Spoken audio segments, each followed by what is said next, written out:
Hello, I'm Aditya. Today I want to show you an experiment called laminar flow.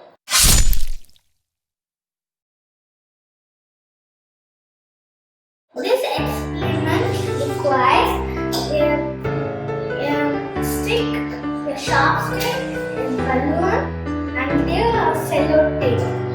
I have stick the sellotape a shape of square and leave some gap in between. Now I'm going to pierce in the small gap between the squares.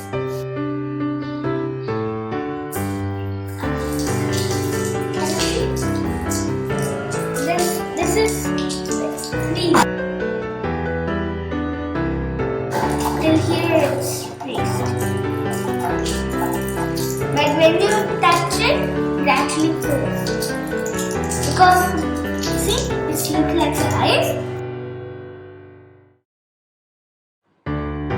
Friends, did you see it? I have punched the balloon and when it goes, it looks like face. This is laminar flow.